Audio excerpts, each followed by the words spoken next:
watching, the watcher's watching me. Cameras spinning, eyes, no place to be free. High towers whisper to the ground below. Promises broken where the taxes grow.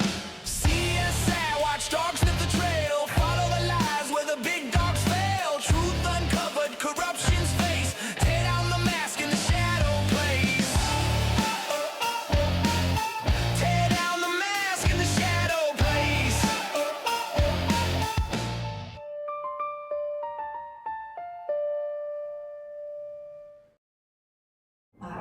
I know all of us were glad to hear. Thank you, baby. Next, we have the Senate District 53 race. So this is also a special election. Qualifying closed today for that race, and there are 4 candidates in the race, 3 of them Republicans, 1 Democrat. And that will also be early voting, February 16th, and that election's on March 10th also. So with that, we have one of those candidates here with us tonight, who's one of our featured speakers. Her name is Denise Burns. She's a former chairman of this party and former district chair.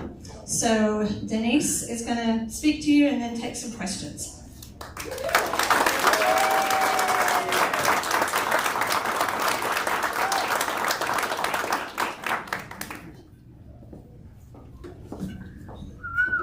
My husband's here. Yay. Hi, Mike. Mike shows up when there might be a fight or when his wife is finally announcing her candidacy for public office, and that is tonight. And you may think to yourself, I've seen this lady before. She might have even been up here holding this microphone. But you have never seen me on a campaign mailer. You've never seen my face on a billboard asking for your vote. The reason that you know me is because I've spent the last 12 years with you all, shoulder to shoulder, in the trench, in the foxhole, getting Republicans elected, recruiting them, training them, funding them, putting out the signs in the middle of the night at the precincts, circling back to make sure that they stay in the ground so that somebody doesn't come and pick them up and move them around. You know the story. When Marjorie announced on that Friday night that she was stepping away from the office, a lot of us had kind of a pit in our stomach because we knew what that was going to mean for the next few months. And the more I thought about it, the more I looked at the landscape, the more I thought to myself, what the Senate race needs is a staunch, known, trustworthy Republican. Yes. Yes. And I am that candidate.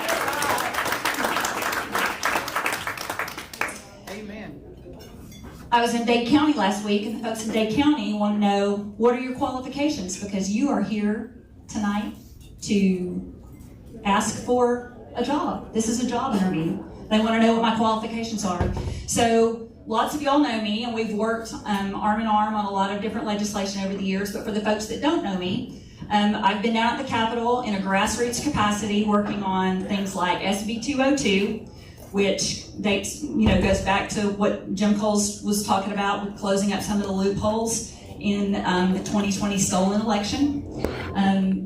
We made a lot of progress with 202, and then 189 came back last year, and we've made even more progress. And that has been sadly slow, but a lot of that is because we did not have the White House. And I'm going to circle back to that in a minute. So if I don't circle back, somebody raise their hand and say circle back. Worked on homeschool legislation to expand homeschoolers' opportunities to play sports, do band, extracurricular activities. In Florida, they called it the Tim Tebow bill. In Georgia, it took us 4 years to get that bill passed so that homeschool students whose parents are paying property taxes in a district could still avail themselves of services that every other child in the district had access to. And so we were really happy about that. Joanna and I have worked over the years on a couple of bills that pushed back additional supervision that the state wanted to apply to homeschool students because we do a good job of tracking our attendance and educating our children, and the reason why we homeschool is because we really don't want the government telling us what to do. And so it's been a real honor to work with a lot of homeschoolers in the Catoosa and Walker counties, and to join them at the Capitol for those lobbying visits. The reason why we're making progress in Fulton County is because Donald Trump is in the White House.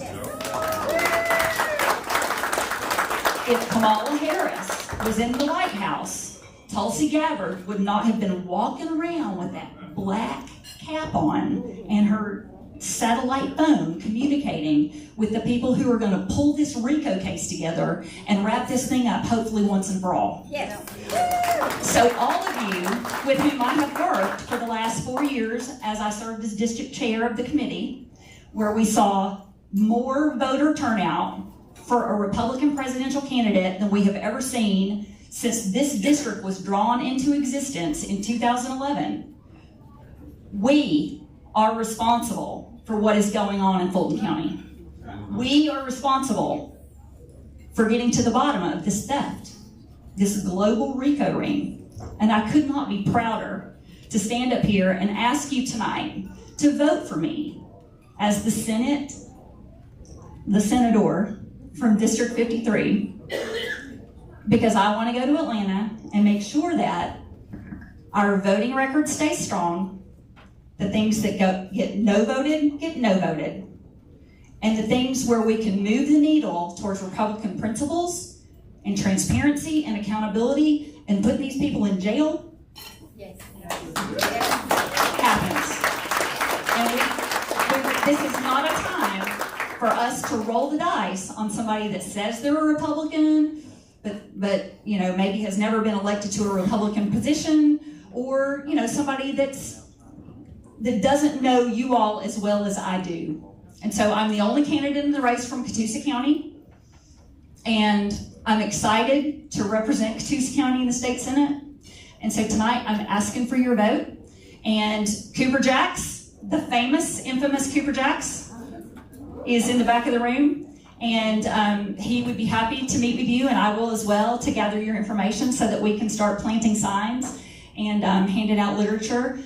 We qualified, Joanna went with me on Thursday, and we qualified on Thursday, but qualifying closed at 1 o'clock today, and we're happy we didn't have any surprises. And we're just looking forward to reaching out to all of y'all, and then following up on any leads or contacts that you can help us with, so that we can win Catoosa County, and win Walker County, and win Dade County, and win Chattooga and Floyd County. And let's go to Atlanta and make ourselves known. Thanks all.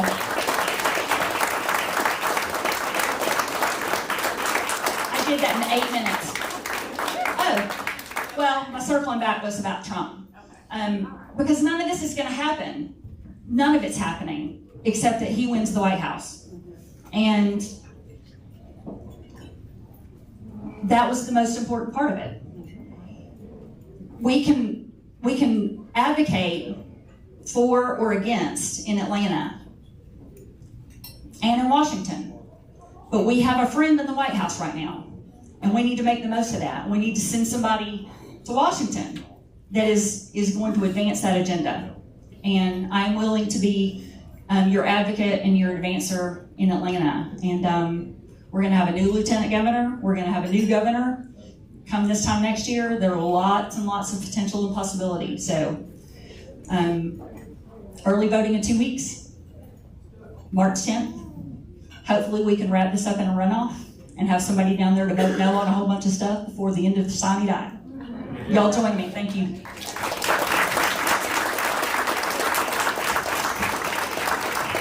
Questions and answers? Anything? Anyone? Bring it on. Mary Beth. Hi, Denise. What are your top 3 priorities? What are my top 3 priorities? I believe government is too large and it's overfunded, and I would like to make it smaller and reduce its cost. So that, I would say that would be my number 1 priority, is let's look for ways to make it more in line with the way we all budget and live in our own households. I don't have a grand vision for adding pages and pages of code to the Georgia code book. It's pretty thick now. My passions, and for those of you who know me, my passions are regenerative agriculture, growing food yourself if you can, and if you can't or won't, then trying to buy that food locally within your community so that you're keeping money in your own economic development in your own county, and you're supporting a small farm operation that is growing nutrient-dense food. Because I believe that a lot of the mental health problems that we have, and that seems to be a priority as I'm talking to elected officials around the district, there are lots of mentally ill people in jail. Are they criminal, or are they in need of mental health services? I am a big believer that mental health can be addressed through nutrition in a lot of ways. Not exclusively, not to the detriment of, medical doctors and some pharmaceuticals, but you can achieve a lot of progress if you can feed someone real food and stop feeding them junk and poison and toxins. And so I would like to make some headway in Atlanta with, there's a bill in the House, and I would love to be down there before Sine Die to be able to vote for it on the Senate side, that removes processed and sugary foods, including Coca-Cola, the third rail in Atlanta, from SNAP benefits. The government should not be paying for people to load up on Little Debbie's and Cherry Coke. It's not food with an F, it's food with a PH. It's fake. And we should not be paying for it because we're poisoning a generation and setting them up for ill health. So those are things I'm personally passionate about.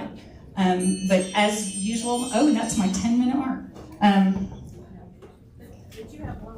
I have longer than 10 minutes. I wanted 10 minutes so that my husband would start tapping his watch. He's raising his hand now. Yes? I have a question. Okay.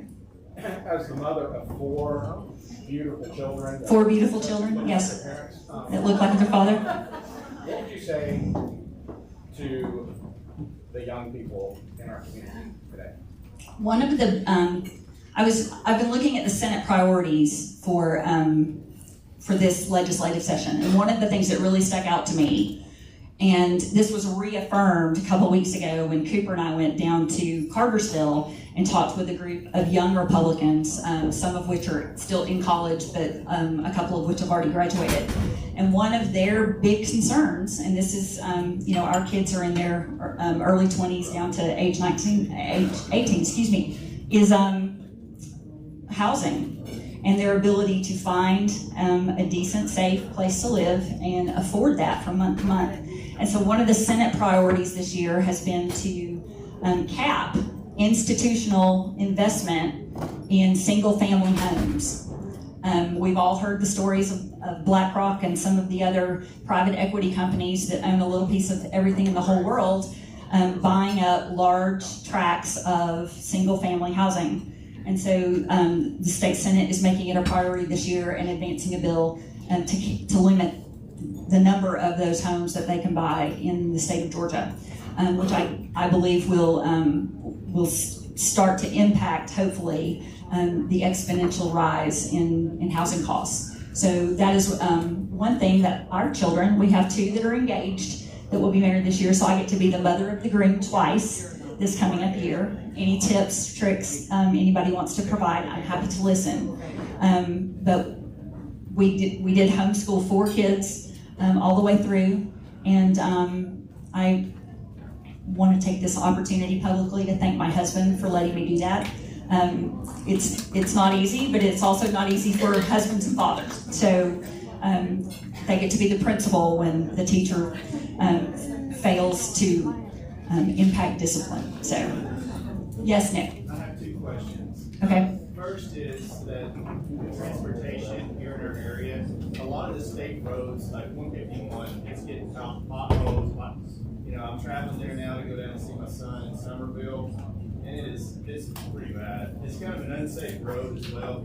The main fairway there between Lafayette and connecting all of us, and especially there's more farmlands out there, and we're talking about food and so on and so forth. That's my first question. You got any plans for looking at the infrastructure of our roads? The second one is what are your thoughts on data centers? Data centers are big, fat, as far as I am concerned, and it was really surprising to me.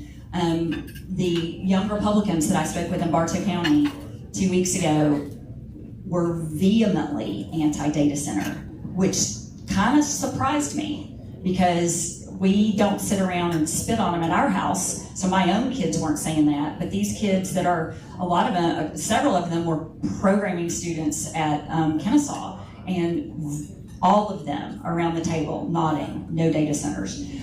As far as the transportation, data centers, I think each county obviously has to, it's going to impact the county. And so I'm not going to, Senator Dolezal has a bill, I believe, that limits them statewide.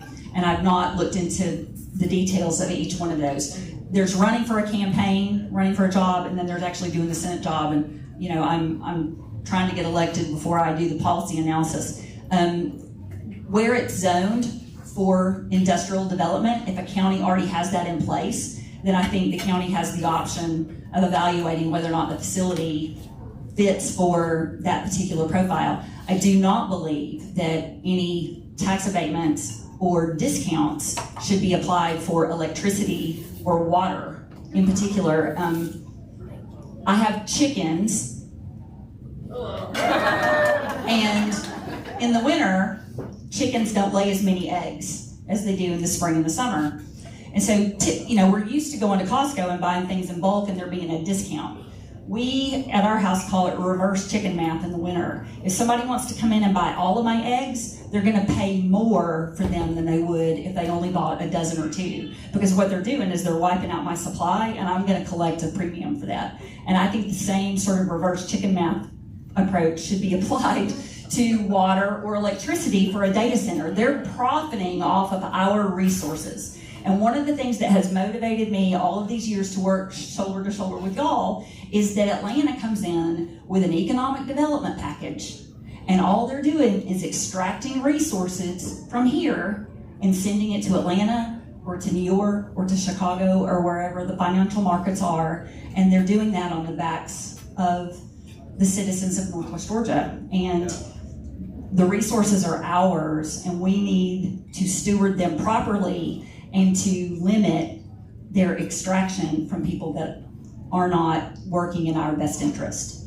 So that's the data center question. On 151 and the potholes, I have had a good network relationship with Micah Gravely, who is our DOT representative for the 14th district, and I would not have a problem even tonight on the way home texting Micah and saying, what are we going to do about 151 and marshaling resources to smooth our roads out, because we sure enough pay enough taxes to keep those things smooth. So we don't need the extra added alignment and suspension bills from the dealers or the mechanics to repair the trucks. Anything else? We have about 2 minutes. 2 minutes.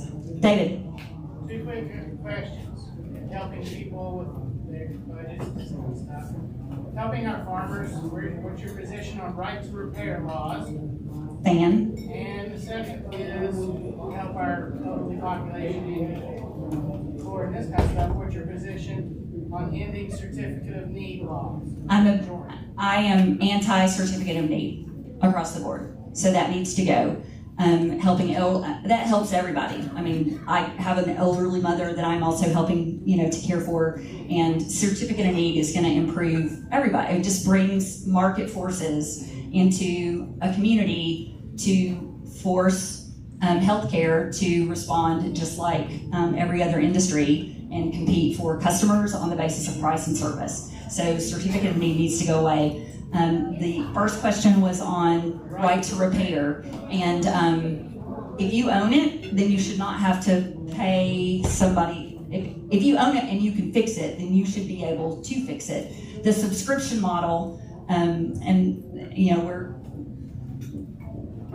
everybody has software subscriptions that they pay for, and it's like you don't even own anything anymore. You will own nothing and you will be happy about it. Right to repair, as I understand it, is a lot like that, in that you have to either give it back to a specific dealer for it to be fixed. You can't tinker on it at home and fix. John Deere is a big offender, as best I can tell. And we have a John Deere, and we've had to take it to places because there was not a way that we could fix it at home. And so, I believe if you own it, you should be able to have the resources and the tools and the supplies in order to take care of what you pay for, what belongs to you.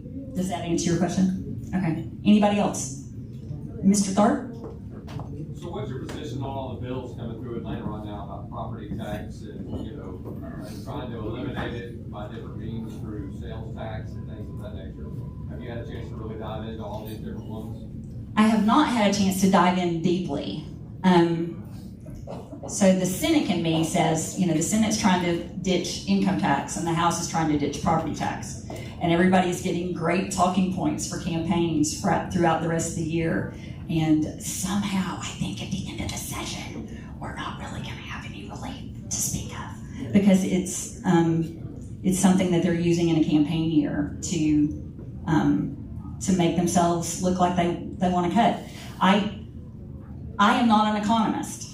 I am interested in tax policy that makes sense for local communities, that brings the most bang for the buck in terms of the lowest impact on the family that is paying the taxes, and the least amount of extraction from the economy. I don't know if any of you are Dr. Thomas Sowell fans, and he is an economist and he's brilliant. But he talks a lot about how every time government at any level raises taxes, it takes more money out of the economy than it's worth. And so there has to be a way that smart people who are looking out for the betterment of their communities come up with a reasonable, neutral tax policy that funds what absolutely needs to be funded, and then at the same time does not cripple the family economy, because we need more moms at home. We need more kids. We need a reversal of all of the societal and cultural trends that are setting us up for everybody to just be working themselves to death in order to pay all levels of government. We need to cut a lot of that. So not a lot of detail, because back to the running the campaign versus being the senator. Looking for some advisors though, if anybody wants to participate in that. I'm looking for an advisory council. Okay, Joanna's here. She's tapping me on the shoulder. Thank you all. I would really appreciate your vote. Denise Burns, I'll be at the top of the ticket for the last MD. Thank you, Denise. Okay, our other featured speaker of the evening is Colton Moore. Colton Moore, who has been the senator of our district for the past 3 years and now is running for Congress. So, Senator Moore, glad to have you here.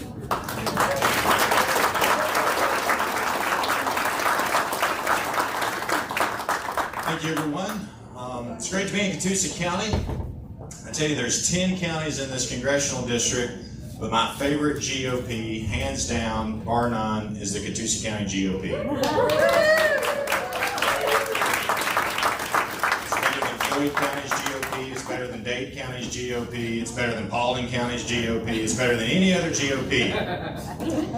And the reason why is because the people in the Catoosa County GOP not only talk the talk, but they actually walk the walk. They've challenged all the rhinos to get out of the party, and they've taken it all the way up to the Court of Appeals of Georgia. They've been in the fight every step of the way. There's no harder working volunteers than the volunteers in Catoosa County. So I hope this isn't the last time I ever speak to the Catoosa County GOP, but I want to make sure that you all know how appreciative I am for sending me into the legislative fight.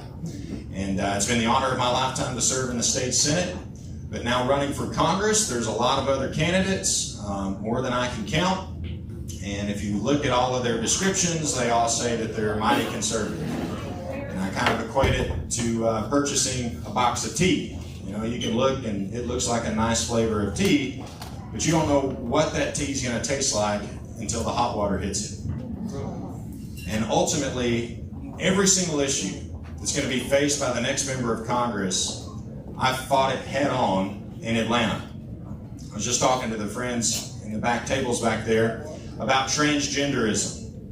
You know, I was the co-author of the bill to ban transgender surgeries for those under 18 in the state of Georgia. And the very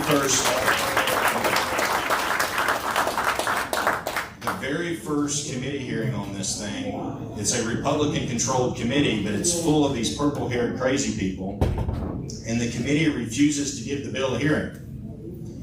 And we all go back into this caucus meeting behind closed doors, and I said, gentlemen, it's very evident to me that none of you have ever been chased by a bull, because you just let these crazy people chase you out of the room, and transgenders can still change their sex when they're under 18.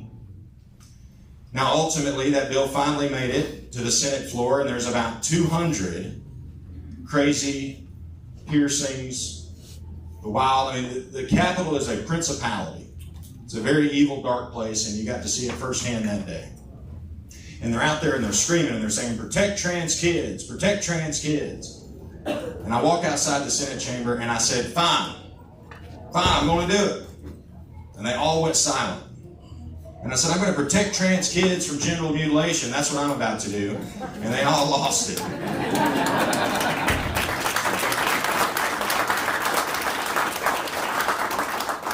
When it comes to illegal immigration, I was chairman of Interstate Cooperation, and about a year before Laken Riley's tragic death, I had a hearing at the Georgia Capitol called the Texas Border Crisis Hearing. And I invited in Tom Homan to come and testify, a judge from Texas to come and testify, who didn't have any more money for a salary because in the county, Terrell County, Texas, in which she lived, all of the money had been spent on body bags for the people who were coming across the border. There was a sheriff of Goliad County, Texas, who came and testified the night before dinner. He had told me that he had chased an illegal alien who was a hitman out of Atlanta, was going through Goliad County. They get down to the border. They start putting puzzle pieces together with the FBI. They end up arresting a sheriff's deputy down there who was working for the cartel, but was acting as a Texas sheriff's deputy. So we knew how bad the border crisis was nearly a year before the tragic Laken Riley death.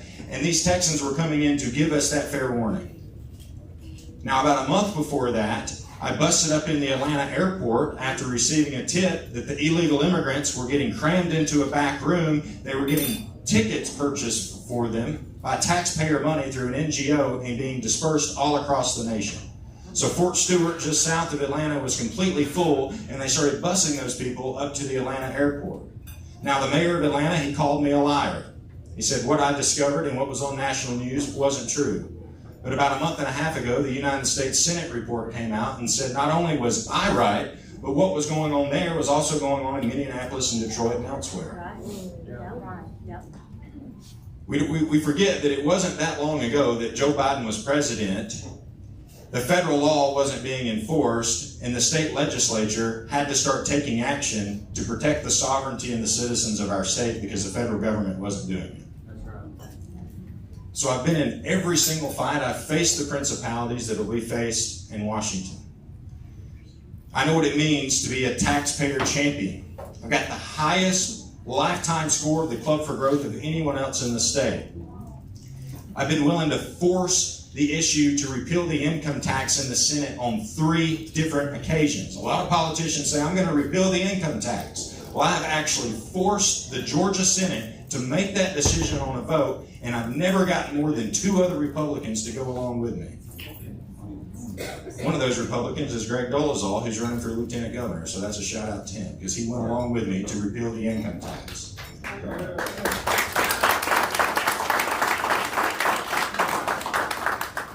When it comes to law enforcement, I've been a champion of law enforcement at the Georgia Capitol, voting against the budget that wouldn't fund law enforcement, reminding the Senate that it's here in Catoosa County that a state trooper got into an accident, became borderline paralyzed, broke his neck.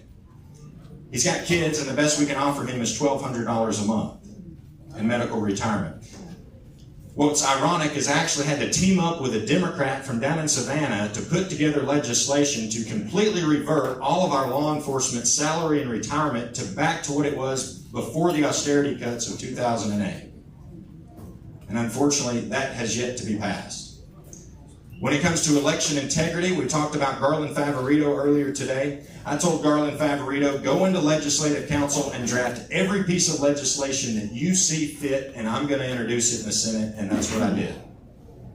Now, it's been a slow work in progress. All those pieces of legislation didn't get passed. Some of them got broken out and put into other sections of other pieces of legislation.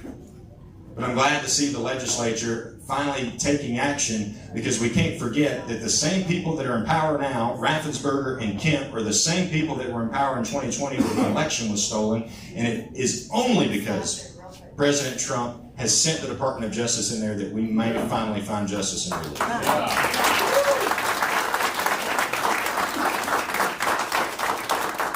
But let's not forget that it was in Fulton County that President Trump was also arrested by Fani Willis.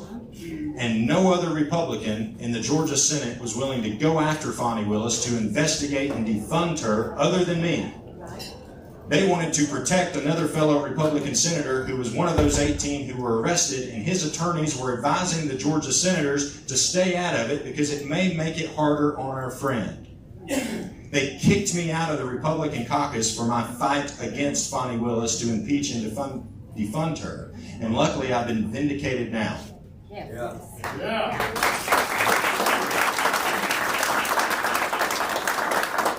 I get a bad rep sometimes that I don't work well with others.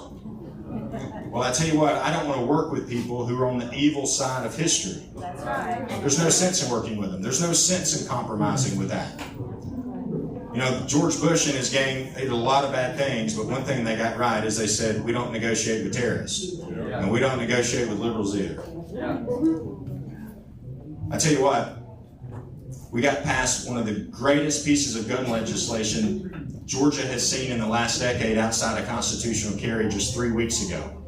So you had to make amends with all those people who kicked me out of the Republican caucus, but luckily they saw what was good in my gun legislation. And now, as a gun owner, you can go anywhere in the state of Georgia and you don't have to worry about becoming a victim of a crime and then being made a criminal, as nearly 50 people in Savannah have already been made. Because the Savannah Council decided that if you store your gun in your vehicle and someone steals it, you're going to be the criminal for not having it stored properly.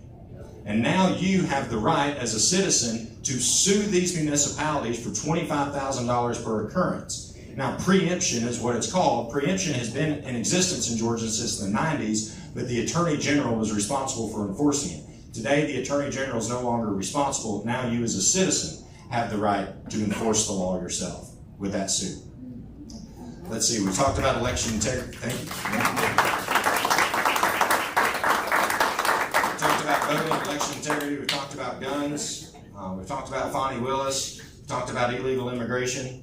Is there any other issue that I'm missing that anybody's got any questions about? Yes, sir, in the back. What about affordability for car insurance and lower the cost of the grocery store? Yeah, absolutely. The two most expensive places in the district right now are the gas station and the grocery store. There's no doubt about it.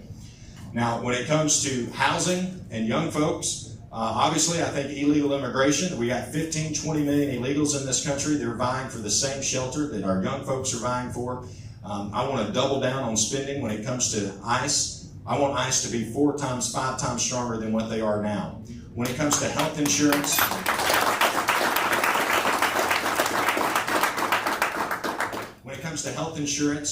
I think the great health care plan of President Trump is awesome. But I also want to change the law that allows us to purchase health care by group purchases. If you have a Costco membership, you ought to be able to purchase health insurance through Costco. Or if you have an Amazon Prime membership, or if you're a realtor and you want to get together with a bunch of realtors, you ought to be able to purchase health insurance. If you and I go to United Healthcare, we're on our own negotiating, but we have a group of people coming in, that brings more free enterprise to the entire system, and all that takes is a simple change of the law. When it comes to energy, the United States owns about 1/3 of the federal land right now, and we've got to relinquish much of that land for the timber that comes off of it. If you think about a place like Murray County is what, 25-30% owned federal land. You know, that's timber land. That's also resources and land that people can build houses on. Also the rare earth minerals, the amount of oil that's still out there on federal lands. We are at that point. We've held on to this land since the founding of the United States, and it's about time for this generation to come off of it, because ultimately our currency is being devalued so quickly that if we continue at our current rate of interest and our current rate of spending in the U.S. Congress, in the next 10 years, 100% of our taxes will be used to pay the interest on the federal debt. That's not sustainable. So I hope that answered all the affordability aspects of your question. Car insurance, car insurance is ultimately going to be a state issue. Certain states have done it pretty well, like Florida. We got to get back to loser pays on car accidents. Obviously, the tort reform, the legislation that was passed in Georgia, had it been stronger, I would have voted for it. But it was so weak and it was so carved out just for the special interests that insurance in Georgia, while it was promised to have went down, has actually just went up if everybody's gotten their insurance bill lately. So ultimately, there has to be tort reform, and it has to be strong tort reform, not the weak stuff that we saw in Georgia this past session. Hey, Nick. Hey, tell us what your thoughts are on the DOJ and their redacting of these Epstein files, like they've done, slow release of these files. What would you say with that for the DOJ? You know, there's a lot of questions with the DOJ. There's a lot of questions with the FBI. I don't know how deep the deep state really is in these organizations.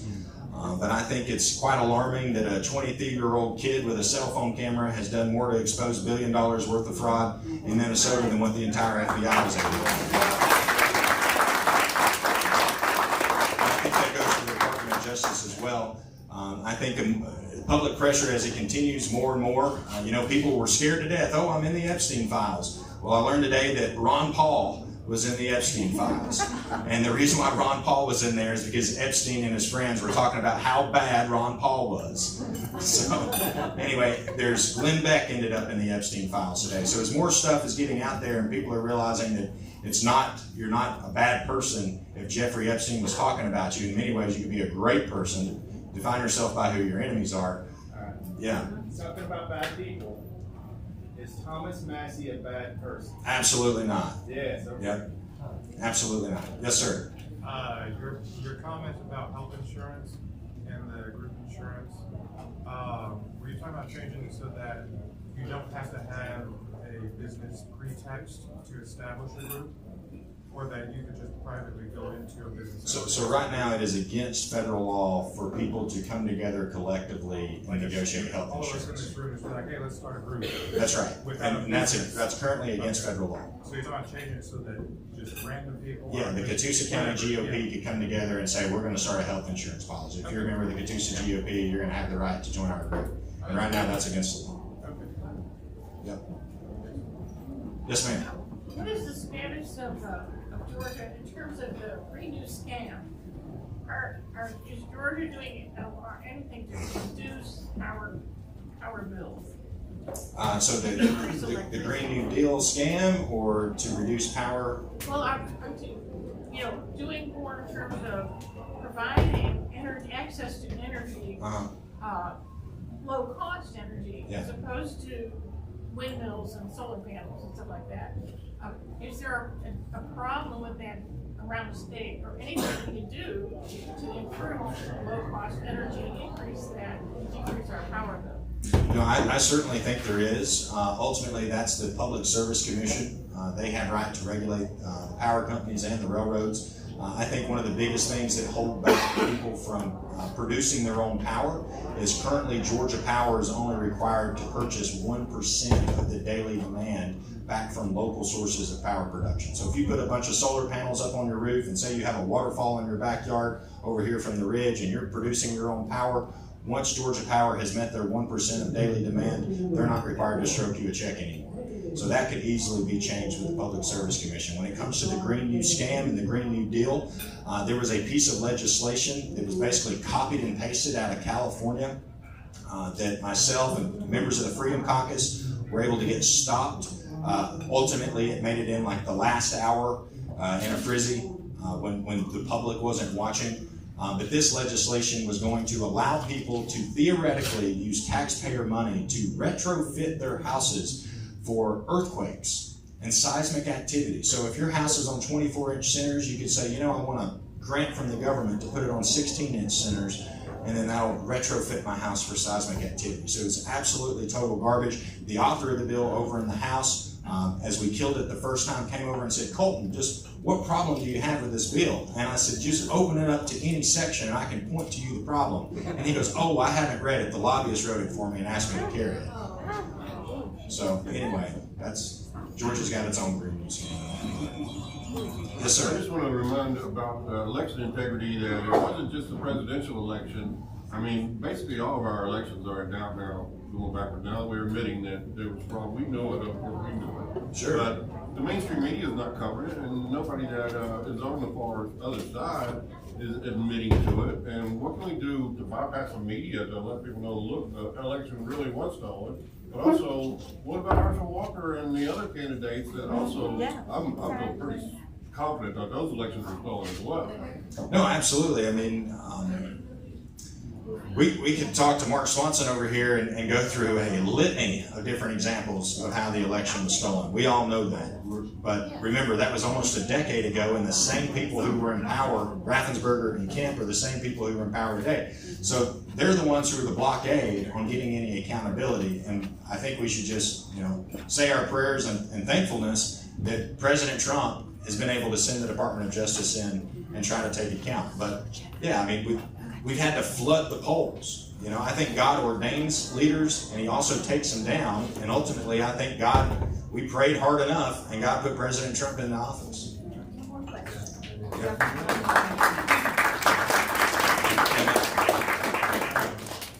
What are your top 3 specific legislative aims that you're wanting to, 1, introduce fresh, 2, go back and revisit, or 3, that you're just going to work to oppose outright? One of each. Oh, awesome. Okay. Let's see. Obviously, I think right off the bat, banning members of Congress from trading stocks. I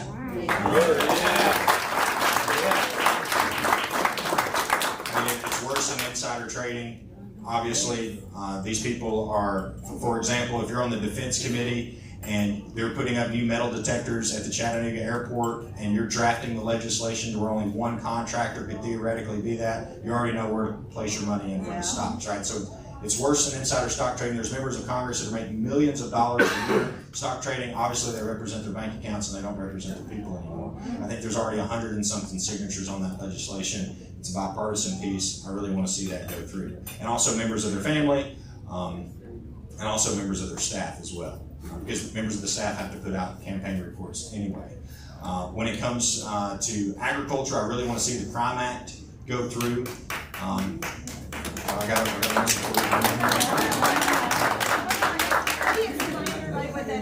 Yeah, so ultimately, as Denise was talking about, making sure that we get fresh produce and fresh product of food.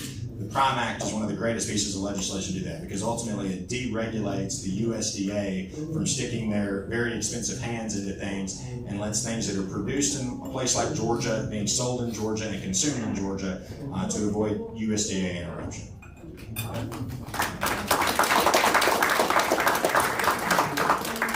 Yeah, I mean, there's countless pieces of legislation. Obviously, in the budget, if the budget isn't quadrupling down on ICE enforcement, I think that's one of the biggest threats to our civilization and society right now. Obviously, the globalists, the quickest way to destroy a society, put together a bunch of Green New Deal nonsense, right? That's where a lot of that right to repair stuff comes from. There's a lot of emissions nonsense. You destroy the economy there. You're not getting any energy. And then you bring in all the transgenders. You destroy the family. And then you bring in a bunch of illegal immigrants who don't understand your society and your constitution, and then your society is destroyed. Western democracies in Europe have already failed to this. I don't think Europe is in any way what it was 20 years ago, and America's on track to do that. So obviously we've got to stop these globalists, and any type of legislation that is advancing that globalist agenda will be a hard no for me. Yeah. All right, thank you all so much. I greatly appreciate your vote.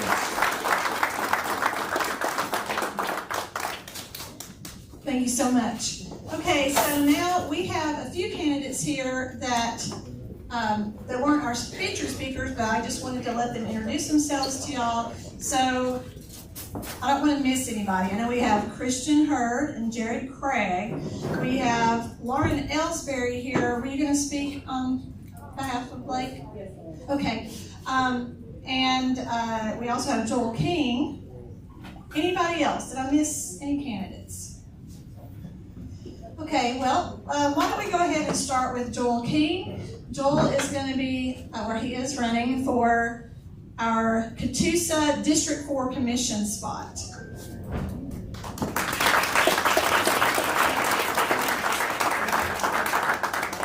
I'll be really brief. Hey, thank you all for coming out today. And my name is Joel King. I'm a veteran, local guy, and I care deeply about our county.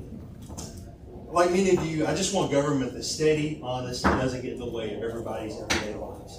I believe decisions should make sense, be made in the open, and respect property owners and taxpayers. Folks shouldn't feel surprised when the government, or about what the government does. They should be able to trust it. I've spent my life in service. I believe leadership is about listening first, being careful with other people's money, excuse me, and remember who you work for. I appreciate what this group does for our party and our community. Thank you for the chance to be here, and I look forward to serving. Thank you.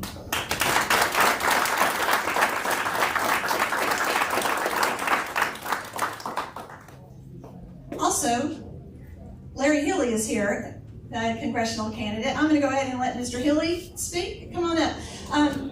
Larry is a Catoosa County resident, citizen, so glad to have you here tonight. Running for the Congress for 14th District. I had never run for a public office, but I can tell you some of my background and a little bit, and I'm willing to. Let me just play it. Okay. And I'm willing to learn, but I work with a team of people at Combustion Engineering that we engineered and developed some of the nuclear reactors that we're using today all over the world for energy. I also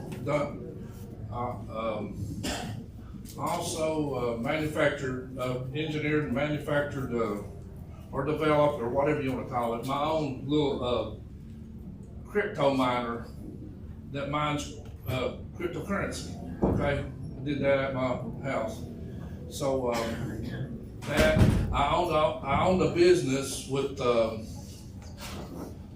15 full-time employees and a small business, and actually I started out by myself, and over 10 years, then I had a couple of part-time employees and about 15 regular employees, so I know what it's like to work for other people, and I know what it's like to work as a small business owner, okay? And I had about 32 apartments here locally, in Chattanooga and Georgia at one time. So dealing with all those different people, I understand some of the problems that they got and different situations that they go on. And I was a choir director for about 4 years, Midway Baptist Church down here on Summit Hill. And I sang lead in a gospel quartet for about 4 years. So I really didn't come prepared for the speech, it was kind of almost a last minute thing when I realized that I needed to be here at 6 o'clock. And then some of the things that I've also been through is my wife, with 35 years, I was married to her and she died of cancer. That was a real difficult situation. Probably I had a son that died a couple of years ago from drugs.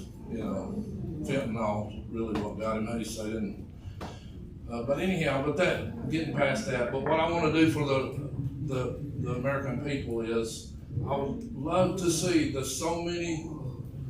I'm not like, I don't know, because I haven't ever been there, you know, but I'm just saying, if I had the opportunity to go there, there's so many people on Social Security and the people that are actually getting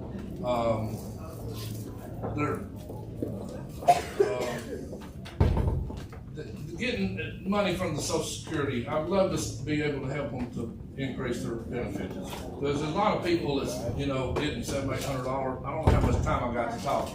Yeah, we're just doing a couple of minutes for everybody right now. I got to quit. Yes, sir. Okay. All right, well, here you go. Thank you so much. Will you be at the forum next week in Dalton? So everybody will be able to spend more time with you and get to know you there. So y'all make sure and get there so you can meet some of these candidates. All right, thank you, Mr. Wish I had more time. Okay, we also have Lauren Elsberry here. She's going to be speaking on behalf of her husband, Blake Elsberry, who's running for Senate District 53.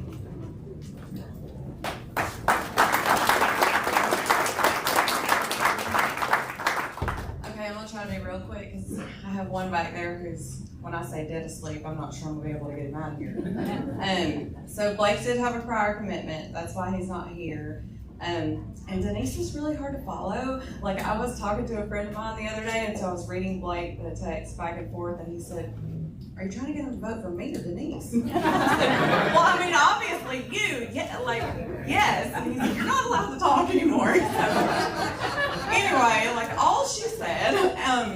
But you know, Blake, what makes Blake, I guess, uniquely qualified for you know, this race and this role is that he does have the experience of local government. And so, you know, like what Denise said in relation to local governments and things that affect that, I mean, Blake is going to have a really good idea about things that might look great for the state, but may impact the local government in a different way. And he has that perspective. He is Right to Life. We are very, you know, we believe that you know, life begins at the moment of conception.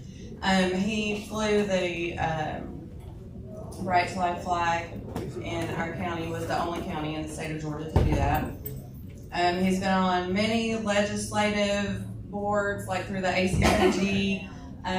He lowered our taxes. I think I heard him say this morning, please do not quote me, but I think that it was like we had a millage rate of 18 when he took office, and then when he left office it was down to 10.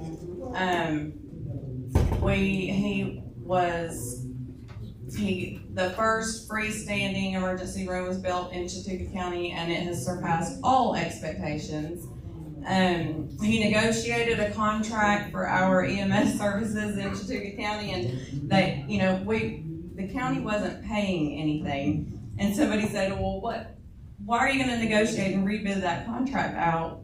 What is better than free? And he said, more free. And that's what he got, was more free. They got like a new ambulance and expanded services and equipment and stuff like that. Let's see, what else?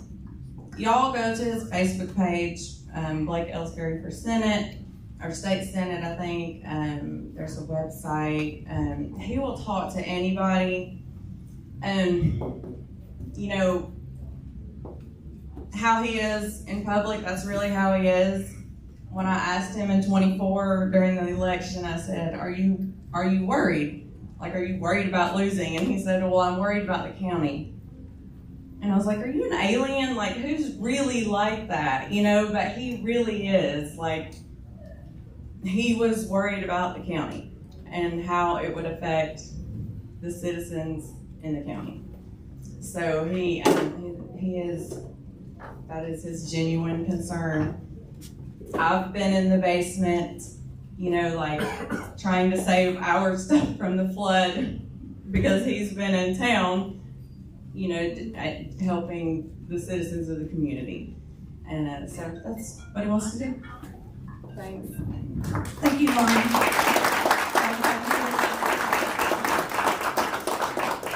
And now we have Jared Craig. Jared is running for the congressional seat, and you're here from Coweta County, is right? I want to thank everybody for coming out. My voice is a little bit worn out because I've been talking constantly. I'm running for U.S. Congress to represent you in the 14th District. I'm a constitutional scholar. I'm a trial attorney. I've been an advisor on the Trump campaign for the last 2 cycles.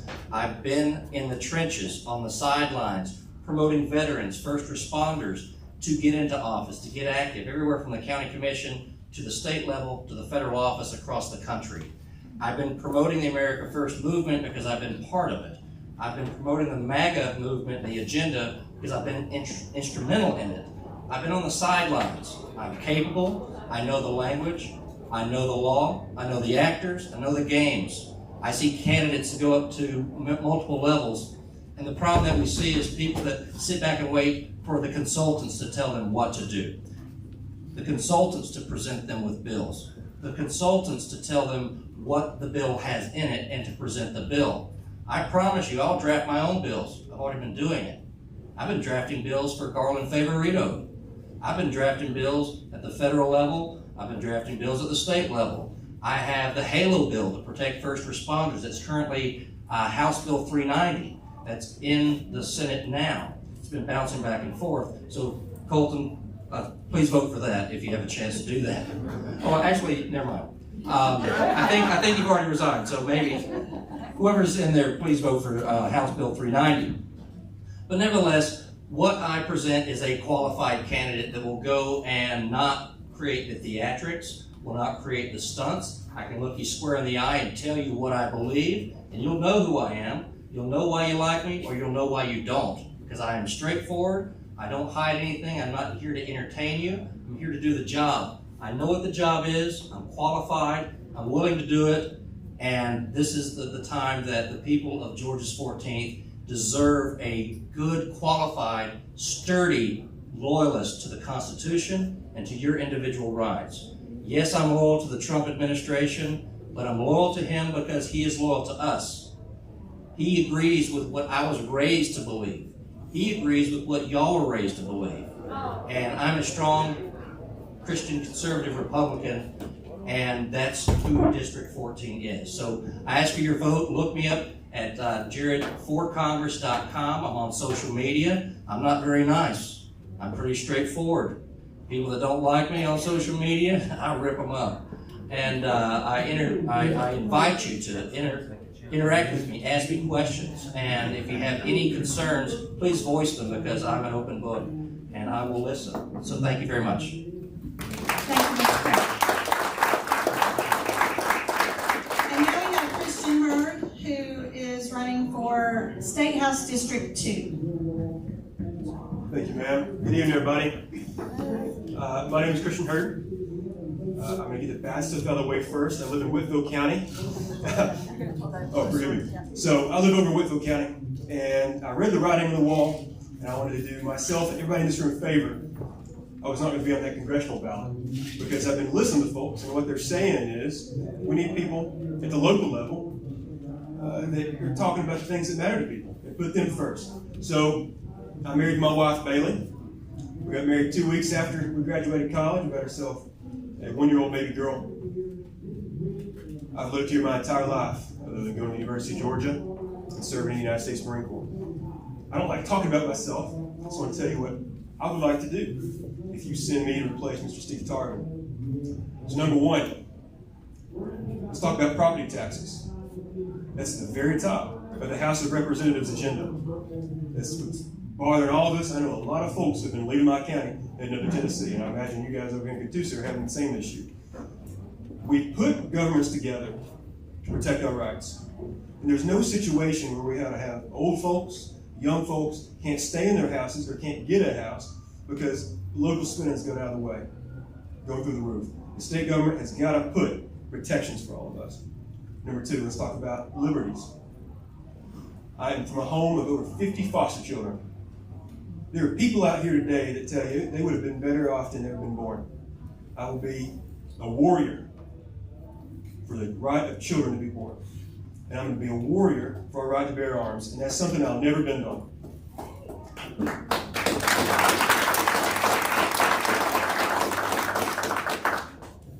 I was talking to a guy the other day, none of this stuff matters if we don't have Republicans acting like Republicans. That's right. All right? There's no point in having a Republican majority if we don't act like it, because we can vote conservative all we want. But I'll tell you right now, our enemy is a very aggressive enemy, and they're never going to sleep. It's not okay just to be in the defense. It's time for Republicans to get a backbone and go in the offense. That's what I am going to do. I look forward to meeting you guys. I'll stay as long as y'all want to. And if you live down in Chambers or Wood Station, I'd be honored to earn your vote, and I look forward to meeting you. Thank you so much, Christian.